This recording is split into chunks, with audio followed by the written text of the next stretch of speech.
Un match de huitième de finale, triplé. Un match de quart de finale de Ligue des Champions, triplé. Si ça, c'est pas la route pour le Ballon d'Or, il va falloir m'expliquer parce que moi, je commence à me poser des questions. Tu vois ce que je veux dire? Ce soir, c'était pas Chelsea contre le Real Madrid, c'était Chelsea contre Karim Benzema, tout simplement. Karim Benzema, il est pour Ancelotti ce que Messi a été pour Coman ou même pour Valverde. C'est-à-dire que le gars peut venir faire des stratégies de merde, des tactiques de merde, mais ça peut pas se voir parce qu'il y a Karim Benzema qui va claquer un triplé. Le Real Madrid aujourd'hui, elle a gagné grâce à Benzema, pas grâce à Ancelotti, mais on va en revenir. Sincèrement, ce match de Karim Benzema prouve qu'il a complètement changé. Karim, maintenant, c'est plus le Karim d'avant. Il est complètement devenu un neuf. Avant, le Real Madrid faisait de Karim Benzema un neuf, mais son jeu, c'était pas un jeu de neuf. Mais là, il a complètement changé. Il a complètement reprogrammé son cerveau. Ça se voit qu'il pense comme un neuf, il joue comme un neuf, il réfléchit, il fait des passes comme un neuf. Ses placements offensifs, il a complètement changé Karim Benzema. D'un 10 à un 9. Tous ses buts, les deux buts déjà, les deux buts, c'est des buts de 9.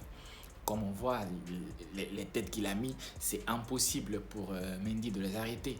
Aussi bon soit-il, c'est impossible qu'il les arrête, Mendy. Karim Benzema, il est en route pour gagner le Ballon d'Or. Il est le favori aujourd'hui pour le Ballon d'Or pour moi. Pour être le meilleur joueur au monde, il faut être le meilleur joueur de ton club.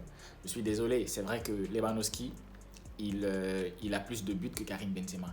Mais l'apport que Lewandowski a pour le Bayern n'est pas l'apport que Karim Benzema a pour le Real Madrid. Je m'explique, c'est-à-dire qu'aujourd'hui, s'il n'y a pas de Karim Benzema, il n'y a pas de Real Madrid. Mais s'il n'y a pas de Lewandowski, il y a Bayern. Aujourd'hui, Bayern peut mettre 7-0, tu vas trouver que Lewandowski n'a marqué que 2 buts. Alors que c'est impossible que le Real gagne sans que Benzema ne marque. On le voit tous. Donc aujourd'hui, le meilleur joueur aujourd'hui qui porte son équipe, comme Messi l'a fait en 2019, c'est Karim Benzema. Et il n'y a pas moyen qu'il ne gagne pas ce Ballon d'Or, sauf à cause peut-être de la Coupe du Monde. On verra ce qu'il va donner là-bas. Mais actuellement, le meilleur joueur au monde, actuellement, c'est Karim Benzema. Ancelotti, à cause de sa mauvaise gestion depuis le début de cette saison, ça se voit que le Real Madrid n'est plus endurant comme avant.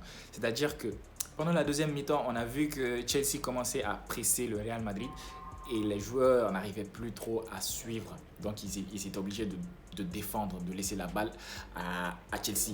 Et Ancelotti, je ne sais pas ce qu'il attendait pour faire rentrer Camavinga. Je ne me rappelle plus à quelle minute il a fait rentrer Camavinga. Il a attendu à ce que Chelsea gagne la guerre du milieu pour comprendre que ses joueurs sont fatigués. Il faut qu'il fasse des changements rapidement.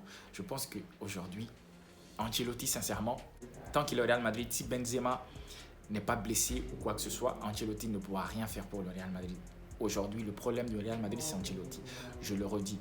Pour moi, le Real Madrid n'aurait pas dû laisser partir Zidane pour un Ancelotti. Si vous laissez partir Zidane, c'était pour aller chercher un club, pour aller chercher, je ne sais pas, un entraîneur aujourd'hui qui est là pour gagner la Ligue des Champions. Vous avez laissé partir Zidane pour aller chercher un entraîneur qui est dépassé. Il est là, ça fait 20 ans maintenant. Ancelotti, c'est l'entraîneur qui a été là pour la dynastie du Milan AC, de Seedorf, de Maldini, de Gattuso, de Kaká. C'est cet entraîneur qui a fait gagner la Ligue des Champions à ces Milan-là. Donc, ce n'est pas cet entraîneur qui va venir aujourd'hui encore avec le football, la rapidité actuelle du foot avec Mbappé. Tout le monde sait que le football est en train de changer et Ancelotti a du mal à suivre. Tant que le Real Madrid ne comprend pas ça, vous allez devoir vous attendre au pire. Là, Benzema était là. Il n'y a pas à dire. Il a été là. D'ailleurs, il devait marquer 4 buts. Malheureusement, il n'a pas pu marquer son 4e but parce qu'il a été dérangé par Azpilicueta. Voilà.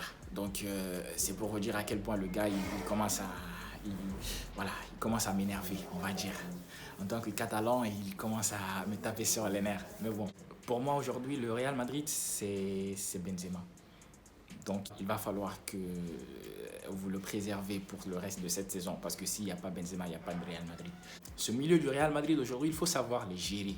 Parce que ce n'est pas aujourd'hui qu'ils sont là. Ils ont été titulaires tellement de temps. C'est-à-dire cette dernière décennie du Real Madrid, ces joueurs ont été là au milieu du Real Madrid en train de se battre. À un moment donné, ça va les fatiguer. Donc il faut savoir les gérer. Ils peuvent faire une très bonne saison encore, ils peuvent faire beaucoup de bonnes saisons, mais il faut savoir les gérer. Ancelotti, en est-il capable?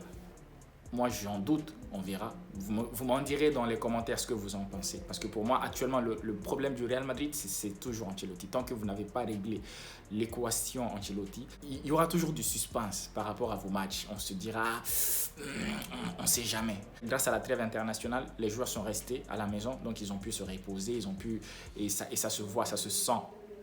Est-ce que ça va continuer? Peut-être quand ils vont jouer contre un Bayern ou contre un Liverpool, c'est un poids encore plus fort que le Chelsea, parce que le Chelsea aussi est en train de vivre des moments difficiles, on le sait. Donc, voilà. Quand on parle de Real Madrid, on peut parler de beaucoup de choses à cause d'Ancelotti, de beaucoup d'erreurs. Mais quand on va parler de Benzema, il n'y a rien à dire. C'est le meilleur joueur au monde actuellement. Pour moi, il est le meilleur joueur au monde. Mais il faut aussi le dire, et sincèrement, je le dis, félicitations Real Madrid malgré les fatigues, parce qu'ils sont fatigués, ça se voit. C'est des battants en fait. Malgré la fatigue, à ce niveau de la Ligue des Champions, la quart de finale, ils arrivent à tenir des clubs comme Chelsea, comme le PSG. Donc sincèrement, il faut le saluer, il faut le respecter. C'est pas un petit club. Le Real Madrid, c'est le Real Madrid. Il faut le dire. Félicitations à eux, même si je suis catalan, il faut les féliciter, c'est comme ça. Et là, je pense qu'ils vont aller en demi-finale. Je sais pas contre qui ça va tomber, mais là, je pense que c'est plié. On sait jamais, c'est la Ligue des Champions, mais voilà, je pense que c'est plié. On verra. Ce qui est sûr, la demi-finale sera intéressante. On verra ce que ça va donner. Si cette vidéo vous a plu les gars, je vous invite à liker pour plus de visibilité, à partager, à vous abonner, c'est important les gars.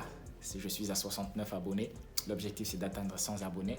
Donc abonnez-vous, abonnez-vous, abonnez-vous. Moi c'est Dadi, à la prochaine.